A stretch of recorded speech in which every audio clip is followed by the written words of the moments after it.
Hey guys, welcome back to Saving Green. Thank you so much for checking out the channel. Today we're going to talk about my 5 favorite things about the Honda Clarity. Some things that may fly under the radar for some, but things that I think you should know about if you're looking at buying a new plug-in.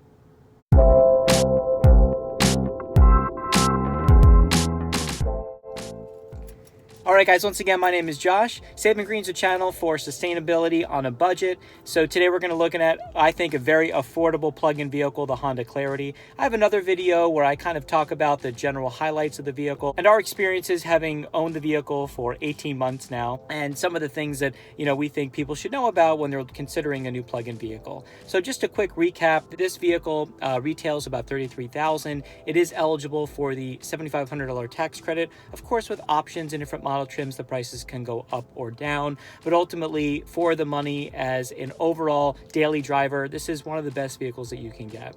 The first thing that I really like about the vehicle is the key, and it has 2 keys that come with it, driver 1 and driver 2. And as soon as you approach the vehicle, it remembers your settings, your mirrors, your seat, everything's powered and automated. So it's really nice to just walk up to the vehicle, and if I'm driving or my wife is driving, the vehicle knows who's driving and makes the settings appropriately for that driver. What's also nice is that it has a few standard key features: lock and unlock, your trunk. It's also got one really neat feature. See that fan icon just in the middle? If you hold that, if you're approaching the vehicle, because it's battery powered, it'll run the AC, at least get the fan going and get the car cooled. So by the time you get to your vehicle, it's not 150 degrees like it is in South Florida. And again, my car is all black. You win some, you lose some. In addition to the features on the key fob itself, it does have proximity sensing. It will automatically unlock the door if you're holding the key and you touch the handle, which is of course nice. It's my first car to have that. I think most Hondas and most vehicles now have that as well. It will also, of course, protect you from being an idiot. If you leave your keys in the car or in the trunk, you can't lock it, and you can't close the trunk on it and lock everything in, which is awesome. So before we get to the others, let's get started. All right, so in addition to the key, the second thing that we really like about this car are the cabin comforts, namely the cup holders. Now, the 2 cup holders that are included are just really well designed. There's these little flaps that keep large and small cups in position and centered. They also have these support flaps that you can lift up or lift down and put a variety of beverages in without any issue at all. And it's just really nice and really convenient. In fact, this tripod right now is in one of the cup holders. I guess we'll see how stable it is once we start driving, but it's just really perfectly placed and just well designed. And in fact, I think there are cup holders in the back seat as well. Also, sunglasses. There's a little sunglass thing right up top, right in the center of the console. So it's really great to just have that on hand, readily accessible. So again, some things that we really like. Let's get going. Now, the third thing that we really like about this vehicle is the app that's included. It will find your car using GPS. So if you're in a large parking lot or a garage, it'll at least give you some sense of where your vehicle is, and we really like that. It will also keep track of your battery capacity and your gas. So it'll tell you how many miles you have left, what percentage of your respective battery and fuel tanks you currently have, and it'll alert you if you're currently charging or not. So if you're at a restaurant and you plug it into a fast charger, it'll tell you you're on fast charging, and it'll give you a percentage of how quickly your vehicle's charging. It will not give you a countdown as to how much time is remaining.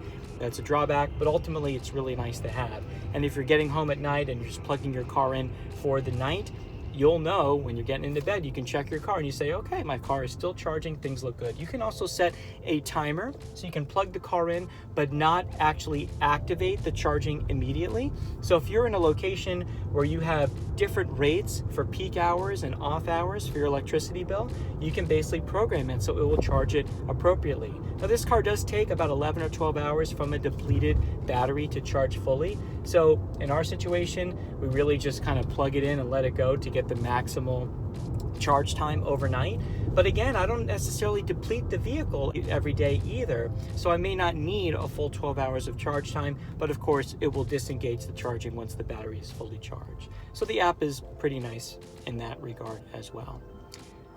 The fourth thing that we like is the sound system. The stock sound system is the only option that comes with the car.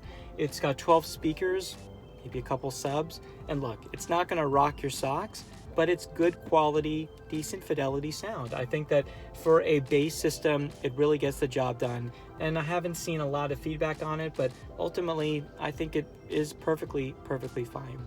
And the fifth and most important thing is just how the car drives. I talked about some of the driving modes in the previous video. This car just drives like a dream. It's quiet when the battery is fully charged. It is really smooth. Additionally, when the car switches to hybrid mode, it is a seamless transition. You can hear a little bit of a change in the pitch of the engine, but ultimately it's really seamless. There's no jolt, there's no jarring motion at all, and it's very easy to drive.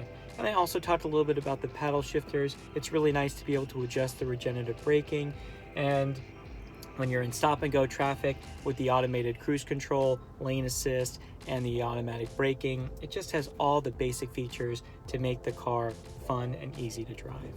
So those are the 5 basic things that I think highlight what's unique about this vehicle. Some things are not totally unique to the Clarity specifically, but maybe Honda's lineup in general. But I think that it's a very well-rounded car, and ultimately one that should be near the top of your list if you're looking for an affordable plug-in hybrid. So thanks again. My name is Josh. I'll see you in the next video where we talk about some of the things that we don't like quite so much about the Honda Clarity. We'll see you then. Bye.